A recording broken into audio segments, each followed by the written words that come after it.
Ang Library of Alexandria ay hindi nawasak o naglaho sa loob ng isang araw. Tulad ng isang nanghihinang bansa, ang pagbagsak ng library ay dahan-dahan ding nangyari sa loob ng mahabang panahon. Nagsimulang humina ang impluwensya ng institusyong ito noong 145 BC, noong panahong malaki na ang pinagbago ng syudad ng Alexandria. Sa panahong ito, namumuno pa rin ang Ptolemaic Dynasty, pero hindi na si Ptolemy II ang nakaupo bilang pharaoh, kundi si Ptolemy VIII.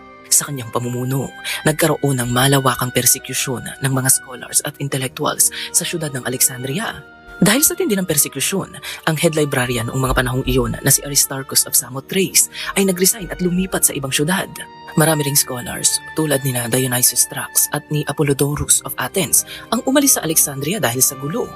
Lumipat ang mga scholars na ito sa ibang mga cities at doon nila ipinagpatuloy ang kanilang pagtuturo. Ngayon mga ka-LE, ang persekusyong ito ang nagbigay daan upang magsimulang bumagsak ang library at ang syudad ng Alexandria. Dahil unti-unting nag-alisan ang mga scholars, nagkaroon ng brain drain sa mayamang lungsod.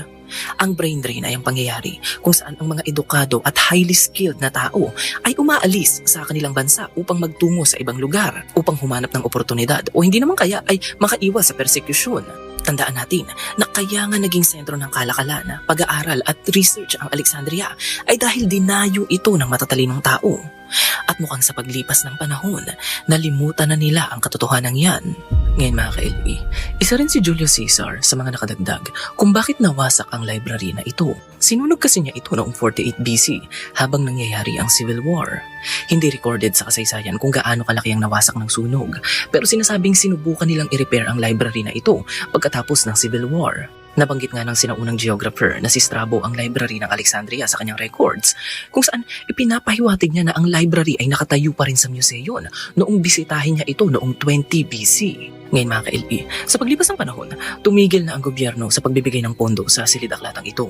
At sa pagpasok naman ng taong 260 AD, sinasabing wala nang nagpapamiyembro sa library ng Alexandria. At sa mga taong 270 at 275, ang Alexandria ay sinakop ng Palmyrene Empire kung saan muling nawasak ang silid-aklatang ito. Ngayon mga ka-LE, sa mga panahong ito, unti-unti nang humihina ang liwanag ng library ng Alexandria.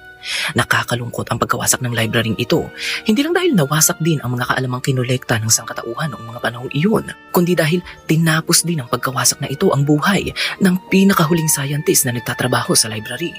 Ang scientist na ito ay ang astronomer at mathematician na si Hypatia. Ngayon